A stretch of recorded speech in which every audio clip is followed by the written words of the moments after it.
Président, hier, l'Assemblée nationale, c'est plus un sentiment de devoir qu'un autre sentiment qui m'animait. Un devoir de conduire dans les règles de l'art en m'appuyant sur le texte sans aucune considération politique et faire en sorte que le devoir qui était le mien soit conduit sans faute.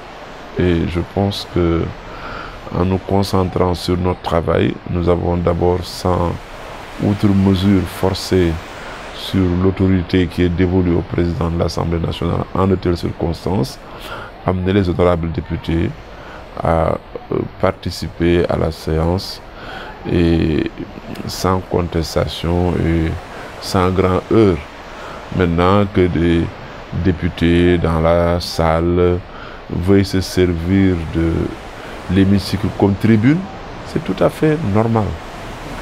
Ça, il faut accepter que l'opposition en tant que force organisée ou un député à titre personnel de la majorité comme de l'opposition veuille utiliser en une certaine occasion la tribune pour faire passer son message. Donc, il y a eu 2 tentatives, mais j'ai tout ramené à l'ordre.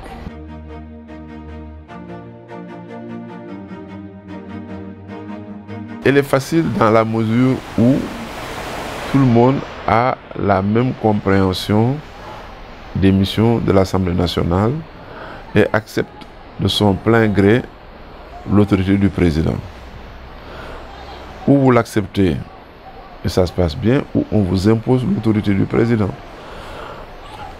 Et tous les députés présents, quel que soit le bord auquel ils appartenaient, savaient très bien que le seul article du règlement intérieur de l'Assemblée sur lequel on pouvait s'appuyer pour prendre la parole ou intervenir, c'était l'article 11 qui règle l'élection. Tous les autres articles ne servaient à rien. Donc, il fallait faire ça et ils l'ont fait. Mais je dis, je comprends encore très bien qu'un député de l'opposition, en une telle occasion, relaie par toute la presse nationale, internationale, même s'il sait au fond de son cœur que ce qu'il fait n'est pas normal, il le fait. C'est ça l'Assemblée nationale aussi. Il faut le comprendre. Hein? Il y avait la télévision nationale, c'était retransmis en direct. Même s'il dit, tant pis, je prends 5 minutes pour me faire taper sur le doigt, mon message passera. Et ça, il faut avoir l'intelligence quand on dirige l'Assemblée de le comprendre. Donc c'est pourquoi moi, je n'ai pas voulu polémiquer, j'ai ramené le texte et m'en tenir là. Parce que sinon, vous ouvrez la porte à des trucs et vous leur donnez encore plus de chances de parler de ça, de parler de ça. Donc ça, il faut avoir l'expérience de la gestion de l'Assemblée nationale. Et comme lors de la dernière 12e législature, j'ai présidé beaucoup de séances plénières de l'Assemblée nationale, sans compter mon expérience dans d'autres instances nationales comme internationales, je sais jusqu'où il ne faut pas aller.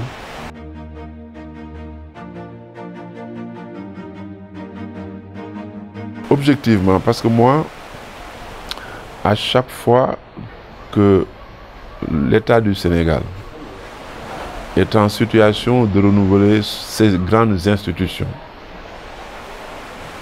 je pense toujours à nos rapports avec l'étranger.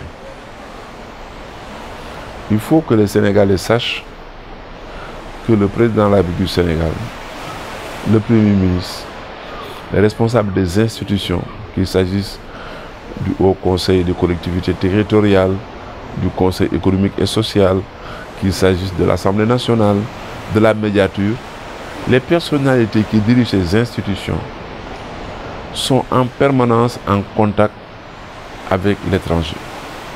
Donc il faut que nous ayons à la tête de ces institutions des hommes ou des femmes de très bon profil. Et Moustapha Niasse, à cet égard, véritablement est un très bon profil pour diriger l'Assemblée nationale du Sénégal. Sans considération politique. Prenez la liste de 165 députés à l'Assemblée nationale. Aucun député de la 13e législature n'a le cursus de Moustapha Niasse. Aucun.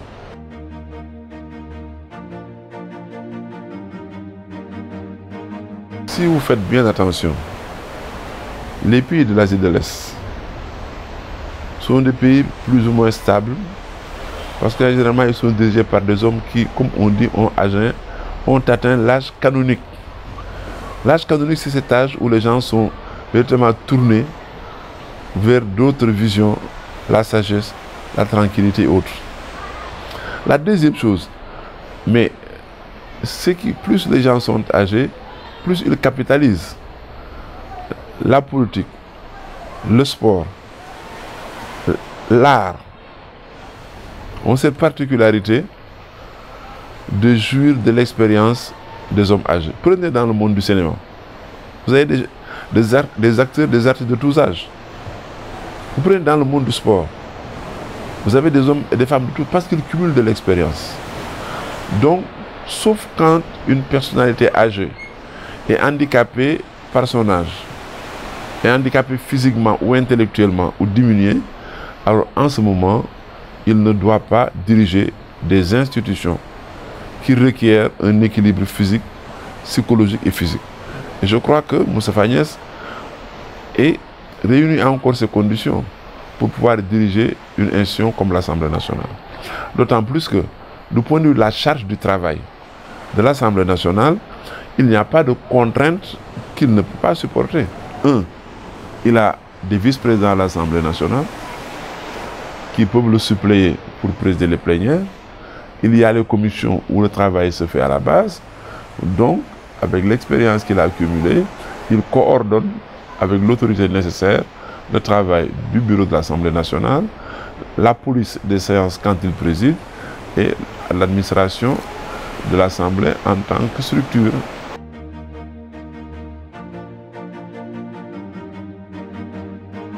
L'image qu'on a projetée sur la 12e législature est en partie due à la surmédiatisation de phénomènes déclenchés par des personnes qu'on pouvait identifier. Ce n'est pas parce que sur 150 députés, il y en a 5 qui insultent que l'Assemblée était mauvaise. Ce sont les journalistes qui devaient avoir le courage de dire qu'il y a 5 députés ainsi nommés qui insultent, qui injurient et qui ont un comportement. On a passé 4 années à ne parler que de ça et oublier toute la production législative, toutes les propositions de réorganisation de l'Assemblée nationale et même la production textuelle. Mais personne n'en parle.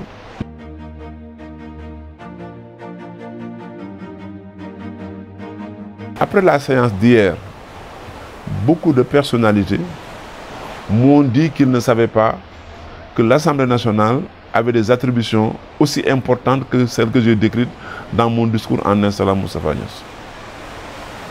On ne savait pas qu'on avait des missions, des fonctions diplomatiques. On ne savait pas qu'on avait des fonctions judiciaires. On ne savait pas qu'on avait des fonctions de représentation. On ne savait même pas qu'on avait des fonctions au point de vue de la clémence judiciaire.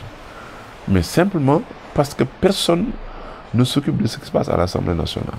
Donc aujourd'hui, pour qu'on dise que la 13e législature est différente de l'autre, il faut simplement que les gens arrêtent d'être insolents, impolis et se terminer. Maintenant, le reste, que des députés se chamaillent entre eux, s'invectivent, c'est tout à fait normal. Dans toutes les assemblées du monde, les gens peuvent ne pas s'entendre, critiquer, un peu chauffer l'atmosphère et ça s'arrête là.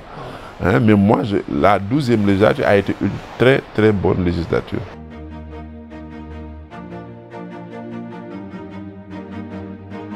Moi, je suis un homme d'État. Chaque fois que j'aborde une mission, je ne m'occupe que de cette mission. La clémence judiciaire de l'Assemblée nationale est en aval des décisions de justice. Quand la justice, pour une raison ou une autre, condamne quelqu'un, l'Assemblée nationale a le pouvoir de l'amnistier en votant une loi. Nous ne sommes pas dans ce cas-là. La deuxième chose, les arguments que voulait développer M. Bambeye, qu'ils soient bons ou qu'ils ne soient pas bons, ne devaient pas l'être à l'occasion de cette session. Oui. Si maintenant, à l'occasion d'autres réunions de l'Assemblée nationale, ils voulaient poser le problème ou que d'autres voudraient poser le problème, en ce moment, il y aura un débat sur la question. Mais hier, ce n'était pas le cas. C'est pourquoi je n'ai pas donné une opinion, ni juridique, ni politique, sur la question. On est dans un processus qu'il faut laisser aller jusqu'au bout. Maintenant, à un moment de ce processus, quand je l'estimerai nécessaire, j'interviendrai. Parce que la question que l'on n'a jamais posée, c'est de savoir si cette affaire initialement politique, comme on veut la placer, n'est pas en train de prendre une plus grande épaisseur politique par les moyens utilisés. Parce que si c'est vrai que les gens maintenant se mettent à déclencher des actes de violence, si les gens maintenant se mettent à certains actes répréhensibles au plan de l'ordre public, est-ce qu'on n'est pas en train malheureusement de donner une autre dimension politique à une affaire qui aurait pu s'arrêter à un certain niveau? Je crois que les gens doivent faire très attention et à la limite ne pas surcharger un homme qui en d'autres circonstances peut avoir des moyens de défense moins compliqués. Parce que moi, les gens vous disent je suis juriste, je suis juriste, je suis juriste. Chacun sort les arguments qu'il veut, mais ce n'est pas toujours des arguments de droit rattachés à la question qui intéresse principalement.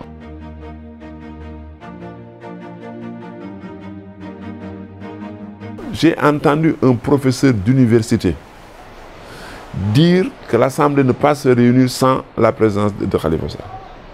Il faut que tous les 165 députés soient là. Sur quoi ils se fondent? Le fonctionnement de l'Assemblée nationale n'est pas réglé par la Constitution du Sénégal. Le fonctionnement de l'Assemblée nationale, hors ce cas, est réglé par une loi organique. C'est-à-dire une loi dont la promulgation est assujettie à l'avis du Conseil constitutionnel. Quand on veut juger du fonctionnement de l'Assemblée nationale, qu'on soit professeur de droit, qu'on soit avocat, il faut maîtriser la loi portant règlement intérieur de l'Assemblée nationale. Vous avez parlé de M. Bambadji, il a évoqué un article 51, mais ça ne nous intéressait pas. Et je vous dis qu'il pouvait développer tout ce qu'il voulait, c'était une bonne occasion, mais moi je ne pouvais pas le suivre la question. Donc sur la question qui nous intéresse, voilà les réponses que je vais donner.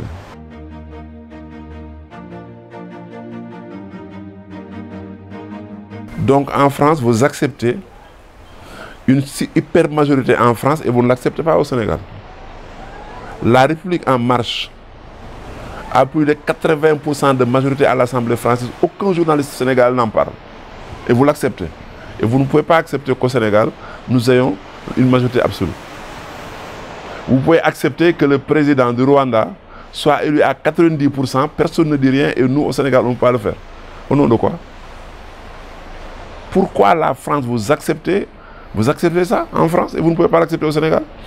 Nous on ne s'est pas donné 120 ou 125 députés, ce sont les Sénégalais qui ont voté.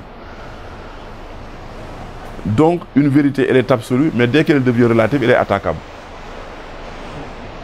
Voilà. On accepte la démocratie, ses règles et ses résultats. En France, vous acceptez, tout le monde est en train de dire oui, Macron est bien élu, on le félicite, il a dominé la scène politique française, et vous ne critiquez pas sa supermajorité. Et vous voulez maintenant critiquer la supermajorité de Macky Sall. Macron est en train de légiférer à la place de l'Assemblée nationale française. Personne ne le dit. C'est par des décrets-lois qu'il est en train de modifier le code du travail en France. Aucun journaliste sénégalais n'en parle. Et vous dites que vous êtes des spécialistes et des politologues. Tous les politologues sénégalais qui parlent sur les chaînes de télévision, personne n'ose attaquer ce problème. Ça, c'est plus grave. Grave pour les non-connaisseurs. Mais puisqu'il a sa majorité, tenez-vous bien, sa majorité a voté une loi pour l'autoriser à prendre des décrets-lois, c'est-à-dire légiférer à la place de l'Assemblée nationale, prendre des ordonnances à la place des lois. Personne ne le dit. Voilà des matières à réflexion pour des intellectuels comme nous. Donc sur des questions terre à terre, moi je ne réponds pas. Moi je veux des débats de fond avec des intellectuels. Je veux des débats de fond avec des politiciens avisés qui fondent le raisonnement sur des considérations juridiques. Je ne suis nullement gêné que notre groupe ait 127 députés. Ça ne me gêne pas. Si ça ne gêne pas les Sénégalais que Macron a 85% de députés, qu'on ne veut plus me parler de ça. Si ça ne gêne pas les Sénégalais que Macron puisse légiférer à la place de l'Assemblée française sur une question de société, qu'on ne nous parle plus de Macky Sall autoritaire.